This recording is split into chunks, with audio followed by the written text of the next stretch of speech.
자, 하나님 말씀 요한복음 19장 28절부터 볼게요. 요한복음 19장 28절에서 30절까지입니다. 요한복음 19장 28절에서 30절까지입니다. 제가 먼저 읽겠습니다. 그 후에 예수께서 모든 일이 이미 이루어진 줄 아시고 성경을 응하게 하려 하사 이르시되 내가 목마르다 하시니 거기 신포도주가 가득히 담긴 그릇이 있는지라.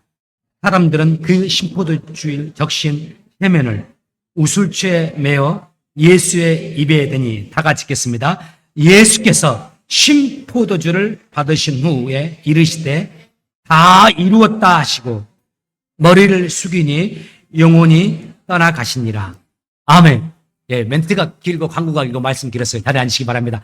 우리 잠깐 찬양 하나, 한 1분 찬양하면서 나가겠습니다. 왕이신 나의 하나님. 왕이신 나의 하나님. 띄워주세요. 내가 주를 높이고 주를 높이고 영원히 주의 이름을 찬양하리이다. 이름을 송축하리이다. 송축하리이다.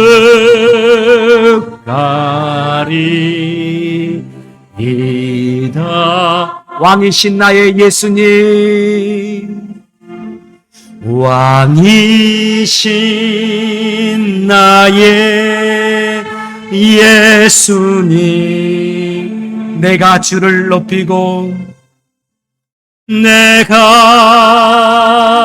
주를 높이고 영원히 주의 이름을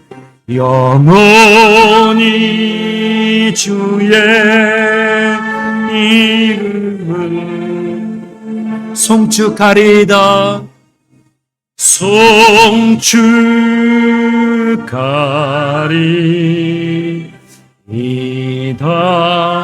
왕이신 나의 성령님, 왕이신 나의 성령님, 내가 주를 높이고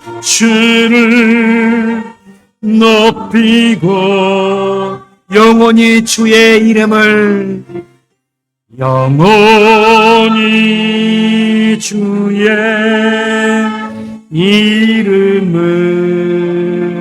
송축하리이다.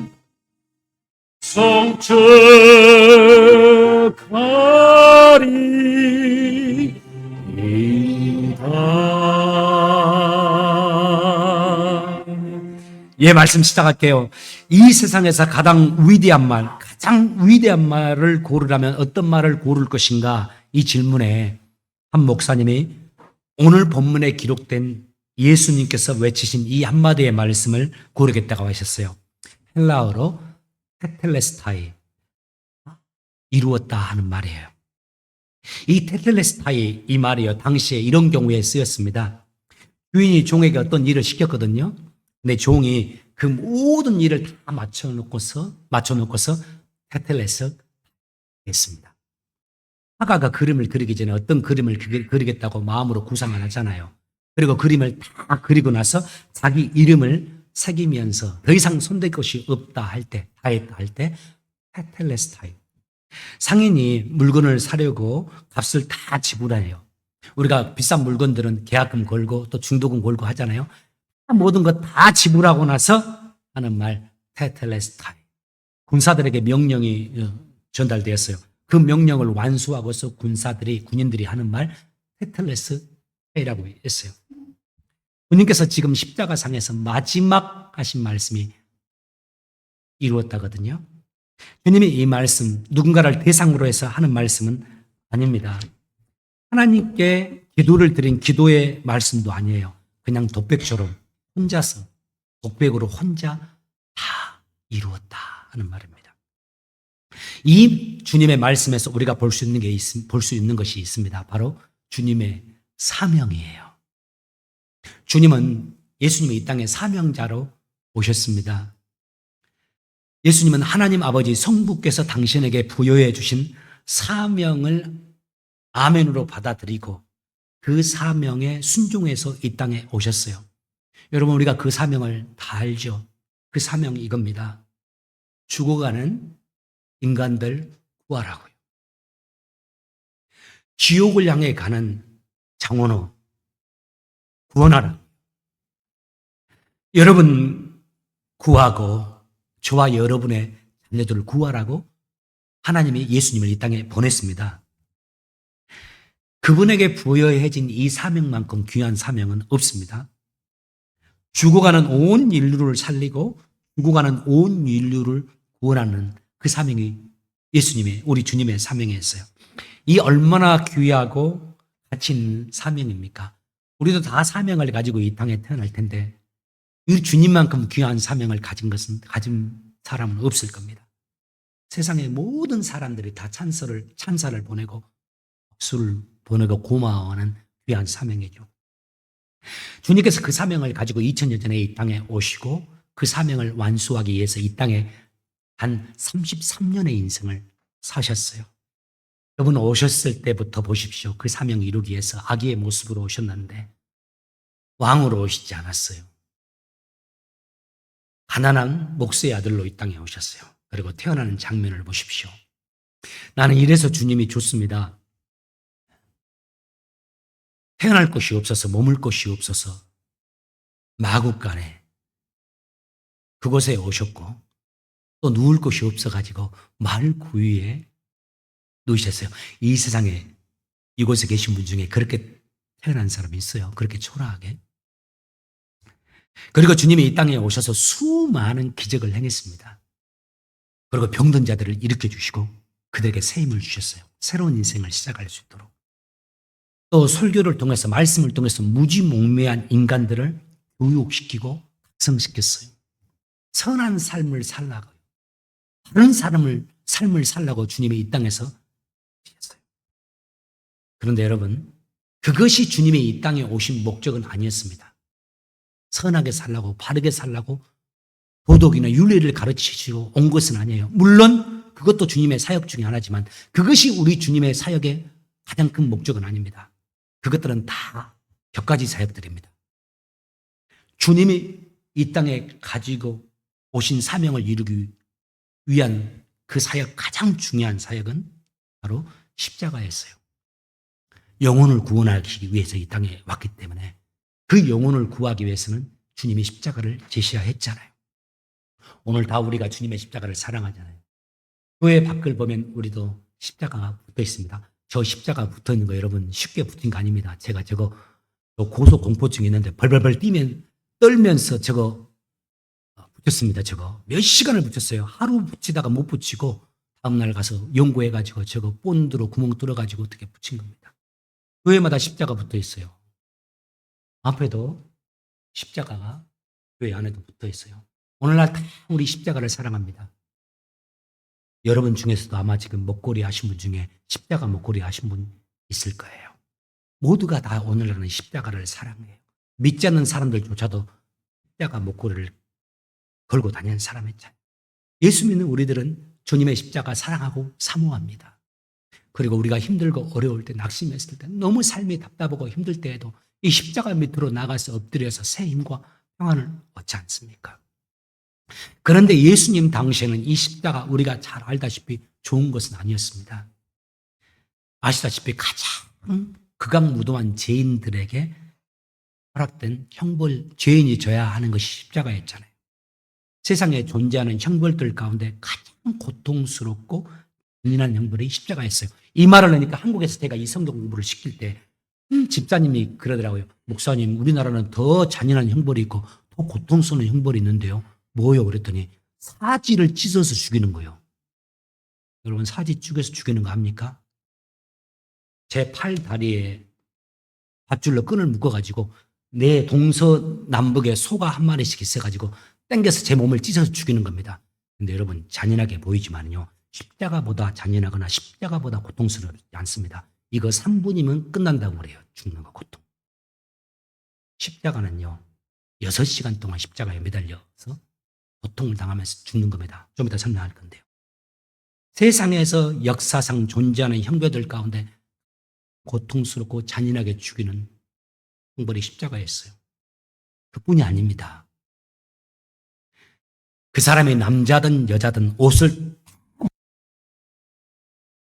그리고 십자가에 높이 매달아 가지고 사람들 앞에서 세워놓고 거기서 피 흘리면서 죽게 하는 세상에서 가장 수치스럽게 죽게 하는 그 벌이에요. 우리 예수님의 십자가라든가 십자가상 그림 같은 걸 보면 예수님이 그래도 남성의 중요한 부위를 가리고 있잖아요. 실오락이 하나 있잖아요. 그렇지 않습니다. 완전히 다 벗겨버립니다. 남성이든 여성이든 간에요. 무슨 말입니까? 십자가는 한마디로 주님의 사명은 너무 귀한 것이었지만 동시에 그것은 너무나 힘들고 없고 고통스러운 것이었다 이 말이에요.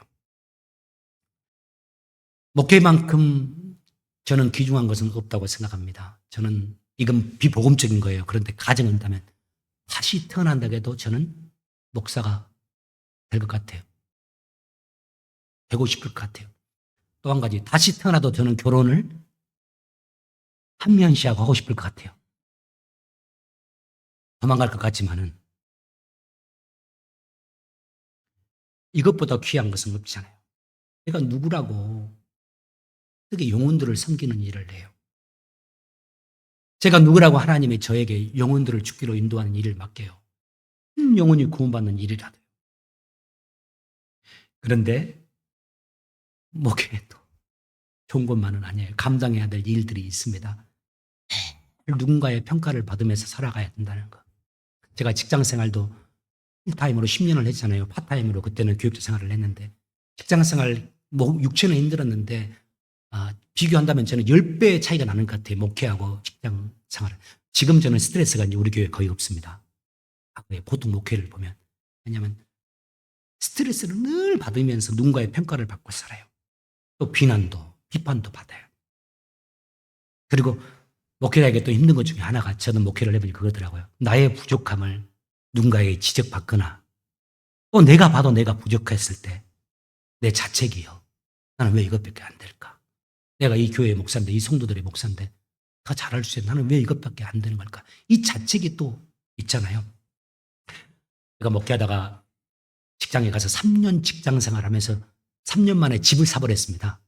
아유, 돈이 너무 잘 벌리더라고요. 10년을 교육자로 살면서 경제적으로 시달리다가 3년 만에 집을 사니까 이제 마음속에도 이것도 괜찮네. 이렇게 살아가는 것도.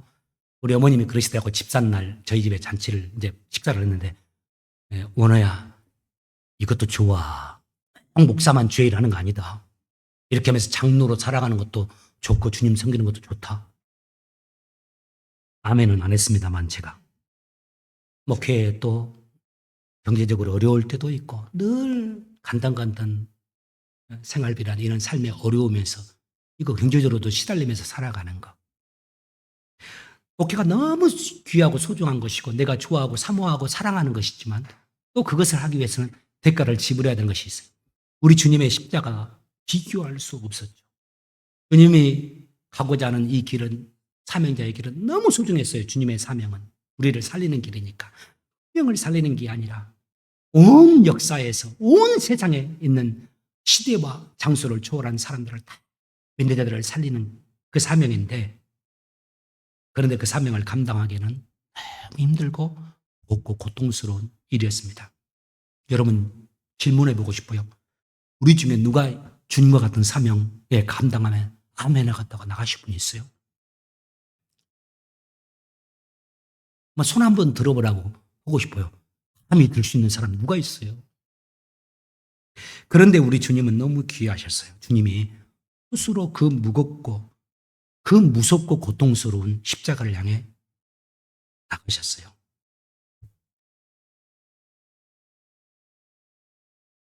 그것도 적극적으로 주님이 나갔습니다. 주님 공생의 후반부를 보시면 여러분 많이 읽으셨을 거예요. 주님이 십자가를 지신 날이 가까울수록 사람들에게 더 공식적으로 제자들에게도 내가 곧 십자가 지러 간다 이 말씀을 자주 하세요. 그러니까 제자들은 전혀 그런 일이 없을 거라고 생각해요. 그리고 이거 주님께서 좀 비유적으로 이렇게 말씀하신 거 아닌가 이런 생각을 할 정도였어요. 주님이 십자가를 향해서 달려가셨어요. 태어나셨을 때부터 아기의 모습으로 오셨을 때부터 주님에게는 그 십자가가 정해졌고 그 십자가를 향해서 주님은 가셨어요. 33세가 되었을 때 이제 그 십자가에 달려서 죽으셨잖아요. 그렇다고 해서 여러분 우리가 오해해서는 안 됩니다. 우리 주님이 십자가 앞에 놓고서 우리 주님의 마음이 흔들리지 않는 것은 아닙니다. 주님이 이 땅에 우리 인간을 구원하러 오셨잖아요. 우리 인간을 구원하려고 한다면 우리 인간과 동일한 조건이 되어야 합니다. 똑같은 값을 치러야지 우리를 살릴 수가 있어요. 그래서 우리 인간과 동일한 조건, 그래서 주님은 온전한 인간이어야 됐어요. 주님은 온전한 하나님입니다. 온전한 신입니다. 그 동시에 이 땅에 계셨을 때는 온전한 인간으로 지냈어요. 가끔 주님께서 신성을 나타내기도 했어요. 물리를 걸어가신다든가 죽은 자를 살리신다든가 필요해서 하나님 아버지의 뜻에 따라서 신성을 나타내기도 했지만은 나머지 모든 인생을 다 주님께서는 온전한 인간으로 이 땅의 자연법을 초월하지 않고서 이 자연법 아래에서 살아가셨어요. 십자가에 달릴 때에도 주님이 온전한 인간으로 달리셨어요. 그래야지 우리 인간의 죄를 다 사할 수가 있으니까요. 주님께서 온전한 인간으로 계셨기 때문에 우리 주님은 십자가에 달리기 전에도 그 십자가의 고통이 얼마나 큰지를 미리 아셨어요. 그 십자가의 고통을 아니까 그 정신적인 고통은 이루 말할 수 없었습니다. 주님이 십자가를 지기 이전부터 극심한 스트레스에 시달리는 것이 성경에 여러분 나와요. 오늘 말씀을 듣고 성경 복음서를 한번 후반부를 읽어보세요. 주님이 얼마나 이 십자가를 앞에 두고서 아직 잡히지 않았어요. 십자가를 앞에 두고서 얼마나 주님이 스트레스에 시달렸는지를. 그 대표적인 부분 들라면 여러분 혹시 어떤 부분을 드렸습니까? 저는 겟세마네 동산에서 기도하시는 주님의 기도를 보면 주님의 그 스트레스가 얼마나 되는지를 볼 수 있다고 생각해요. 마가복음 14장 36절에 주님의 겟세마네 기도가 이렇게 기록이 되어 있습니다. 형제님 띄워주십시오. 아버지여, 아버지께는 모든 것이 가능하오니 이 잔을 내게서 옮기시옵소서. 이 잔이 십자가라는 거 알 겁니다. 아버지는 다 할 수 있으니까 이 잔을 내게서 거두어 주세요. 그런데 예수님이 이 잔을 마시지 않으면, 십자가를 지지 않으면 우리에게 구원이 없잖아요. 그래서 주님이 또 이 말씀이에요. 그러나 내가 원하는 것을 하지 마시고, 내가 원하는 대로 하지 마시고 아버지께서 원하는 대로 하옵소서. 이 기도 조용히 아버지여, 내 원대로 하지 마시고 아버지께서 원대로 하옵소서. 아버지 원대로 하옵소서. 조용히 기도하신 거 아닙니다. 본문의 상황을 보면 이건 처절한 기도였습니다. 오늘 보니까 누가복음 22장에는 이 마가복음 14장과 병행 구절인데 주님이 혼신의 힘을 다해서 기도하는데 이렇게 기록하고 있어요. 누가복음 22장 44절. 같이 한번 읽겠습니다. 시작. 예수께서 고뇌에 쌓여 더욱 간절히 기도하시니 땀이 땅에 떨어지는 빗방울 같이. 여러분 기도하실 때 땀이 막 흐를 만큼 간절히 기도해 보신 적 있으실 거예요. 하나님 살려달라고, 하나님 도와달라고 하나님께 부딪히면서 간절히 기도하실 때가 있었을 겁니다. 우리 주님이 이 밤에 지금 기도하는데 잡히시기 전날 밤이거든요. 그 전날 밤에 기도하시는데 땀이 땅에 떨어지는 핏방울같이 변해버렸어요. 떨어지는 땀이 핏방울로 변한 것은 아닙니다. 의학용어로 혈안증이라는 병이 있습니다. 사람이 극심한 고통이나 극심한 스트레스를 받을 때요, 땀이 흘러내리는데 땀샘 근처에 모세혈관이 터져버려요. 너무 스트레스를 받으니까. 그때 모세혈관이 터져 나오면서 땀과 함께 배출되는 현상이 있어요. 그것을 혈한증이라고 부릅니다. 선생님 한번 띄워주기 바랍니다. 역사적으로 보면 전쟁이나 사형을 앞둔 사람들에게 이 현상이 자주 나타나요. 여러분 집에 가셔서 온라인에 이렇게 현안증을 쳐보면 또 영어를 쳐보면은 지금도 현안증이 있는 증상이 사진들이 많이 나올 겁니다. 얼굴에 갑자기 이렇게 피가 나오는 거예요. 너무 스트레스를 받으니까 눈에서도 이 눈 이쪽에 있는 혈관이 터지면서 피가 흘러내리는 증상. 우리 주님이 그날 너무 힘드니까 스트레스를 받으시면서 땀을 흐르는데 피가 같이 섞여서 나온 겁니다.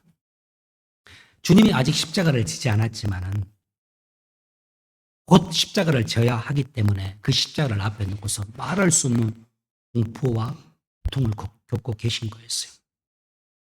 그런데 우리 주님을 보십시오. 우리 주님이 십자가를 피하지 않습니다. 오히려 스스로 그 십자가를 향해 나아가셨어요. 십자가를 지셨습니다. 그뿐이 아닙니다. 당신을 어리석게 조롱하는 사람들에게 주님의 천사들을 통해서 그들을 벌할 수도 있는데 벌하지도 않으셨어요. 또 혹은요, 사람들이 당신의 위험을 알게 하고 당신의 메시아 되심, 당신을 두려워할 만한 이적을 보여주셔서 당신의 위험을 나타낼 수도 있잖아요. 그런데 주님이 그러지 않으셨어요.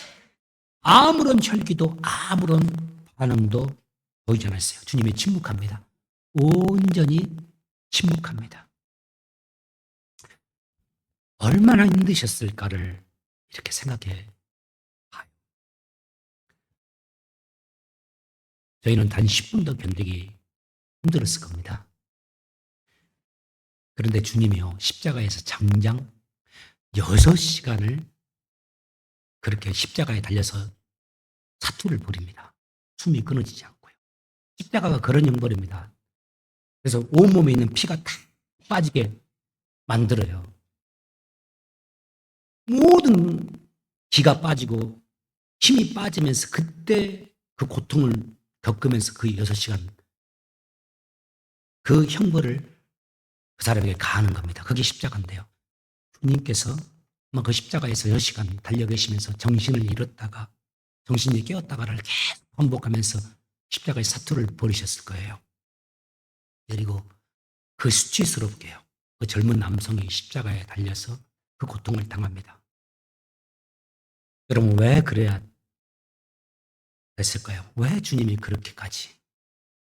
우리가 아시다시피 그래야만 우리가 살기 때문에 그렇습니다. 그래야지 여러분이 사니까요.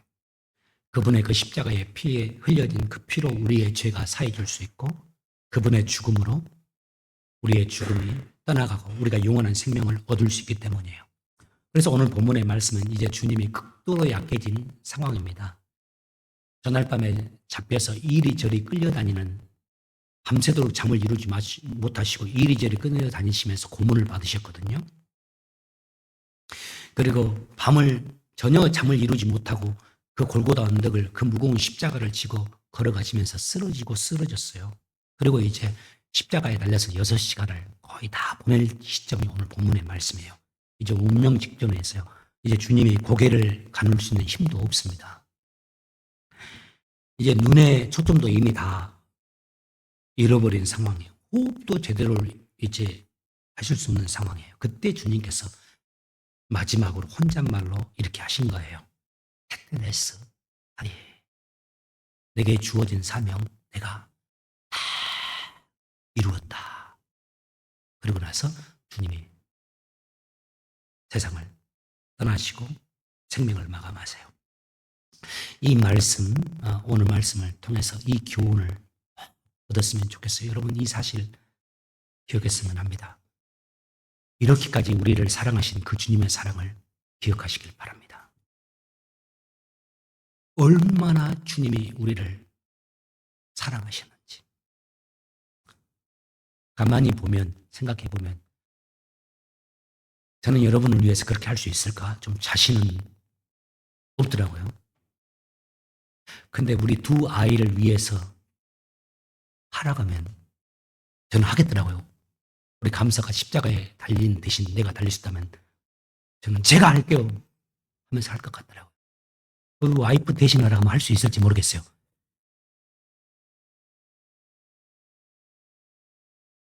우리 주님이 우리 아버지가 아니잖아요. 육신정으로는요. 그런데 예수님이 우리를 위해서 이렇게 하셨어요. 우리를 그렇게 사랑하신다는 말씀이에요. 우리를 살리기 위해서 주님이 자기를 그렇게 완전히 다 내어놓으셨습니다. 그런데 우리가 이 땅을 살아가면서 아무리 부족하다고 해도 그런 주님이 그 사랑을 거둘 수 있겠습니까? 우리를 그렇게 사랑하시는데 우리가 좋을 때도 기쁠 때도 승리했을 때도 우리가 잘 되었을 때도 이 주님의 사랑을 생각하며 하고 살아야 되지만 혹시 우리가 실패했을 때도 우리가 죄악에 넘어졌을 때에도 우리가 부끄러운 일을 행했을 때에도 우리가 누군가의 손가락질을 받을 때에도 우리가 세상에 실패자같이 되어져서 정말 가치 없는 사람으로 평가받는 상황이 되었을 때도 우리를 향하신 이 주님의 사랑, 십자가를 우리를 대신해서 주신 그 주님의 사랑을 생각하면서 잊지 말고 살아갔으면 좋겠습니다. 또 한 가지요. 이제 마침인데요. 오늘 강단에 올라오기 전에 이 말씀 잠깐 우리 이제 목사님하고 장민서 목사님하고 사무실에 나눴어요. 목사님이 때로는 중고등부실에 들어가서 중고등부 학생들에게 전해야 될 말씀을 제게 나누어 주기도 하고 또 내가 오늘 장년들에게 함께 나눌 말씀을 또 미리 사무실에 나누게 돼요. 이 말씀을 제가 잠깐 나누면서 그 질문했습니다. 제가 장 목사님, 우리는 잘 살아왔을까? 저희가 25살, 27살에 학교에서 만났거든요. 25살 때 이제 만났어요. 같이 공부했거든요. 신학교에서 함께 주님을 섬기자고 주의 교회를 위해서 평생 살자고. 그때는 다 우리가 목회하면 좋은 환경의 목회를 꿈꿨습니다. 큰 교회 소위 말하면 멋지게 인생을 살아보자고. 그럴 줄 알았어요. 또 저희들 둘 다 리더십도 있고 해서 학교에서 나름대로 간부를 맡을 만큼 그런 인정받는 자들이기 때문에 그런 인생을 살리라고 생각했어요. 그런데 어쨌든 이렇게 저렇게 30년을 살다가 지금 제가 여기에 서 있고 아니 이렇게 저렇게 돌다가 30년 뒤에 장 목사님이 또 제 옆에 있는 거예요. 저희가 같이 공부했던 학교가 아세연합 신학대학인데 선교를 위한 세워진 학교인데요. 그때 우리 총학생의 사무실에서 둘이 저희가 같이 시간을 보냈는데 그때 총학생의 사무실이 닭장같이 생겼다고 그래서 우리가 닭장 가자. 회의 닭장이 있습니다. 막 그런 얘기 했어요. 그래서 오늘 아침에 우리가 닭장에서 모여서 그때 시간을 보냈는데 30년 가까이 지났는데 이제 미국의 이 프레덱스북에 우리가 생각지도 못했던 지역에 알지도 못한 지역에 이 사무실에 앉아가지고 또 이렇게 시간을 보내고 있네. 하면서 말했어요. 우리 잘 살았을까? 우리 인생이 누구와 비교되면서 평가되는 것은 아니잖아요. 이렇게 살면 50점, 이렇게 살면 60점, 절대평가도 아니잖아요. 주님과 나의 관계 속에서만 평가할 수 있는 주님만이 아시잖아요. 누구는 좋은 조건에서 좋은 부모 밑에서 80, 90이 돼도 건강한 몸으로 살아갈 수 있는 좋은 건강까지 타고난 사람이 있는 반면에 누구는 저 가난한 농부의 아들로 태어나서 몸까지 약하게 태어나서 그 상황 속에서 자신의 인생을 살아가는 사람도 있잖아요. 주님의 평가는 다 다를 겁니다. 여러분 각자가 다 우리 나름대로 우리에게 주어주신 하나님이 만드는 환경에서 길을 가고 있잖아요. 장 목사님이 그 말을 해요. 형 그래도 저하고 있을 때는 형 그러고 저는 윤서가 그럽니다. 여러분 앞에서는 존대를 하지만은 서로 형 그래도 저 잘 살아온 것 같아요. 그래 내가 그런 것 같아. 장 목사님을 제가 그렇게 인정했어요. 여러분 사람의 평가가 이런데 우리 주님이 우리 인생에 대한 평가는 어떨까요? 우리 각자에게 주신 사명이 있습니다. 저는 목사로의 사명도 있고 이민자의 삶을 살아가면서 아빠로서 남편의 사명도 있고요. 여러분도 오래전에 이미 오셔서 여기서 나름대로 가정도 돌보고 남편으로 아내로서 사명이 있잖아요. 교회 안에서도 뭐 직분을 떠나서도 하나님이 여러분에게 지금 부여해 주신 여러분만 아시는 그런 사명들이 있잖아요. 여러분 잘 감당하고 있었을 겁니다. 앞으로 또 우리가 얼마나 더 살지는 모르지만 우리에게 부여해 주신 사명들, 우리 주님처럼 때로는 좀 힘들어도 정말 더 이상 못할 것 같다, 그만하고 싶다 해도 자녀를 양육하는 일, 가정을 섬기는 일, 나라와 민족을 위해 헌신하는 우리 군인들, 또 교회에서 주님을 섬기는 이 모든 일들, 우리의 사명들, 여러분 주님 붙잡고 성령님의 힘주심에 따라서 끝까지 잘 감당해서 우리 주님이 우리 보시고 마지막에 잘했다, 착하고 충성된 종아, 내 즐거움에 참여해라, 이런 칭찬, 이런 사랑받는 여러분의 인생 되시길 주의 이름으로 축복합니다. 기도하겠습니다. 주님, 우리에게 부여해 주신 사명은 무엇인지요? 하나님이 이 땅에 우리를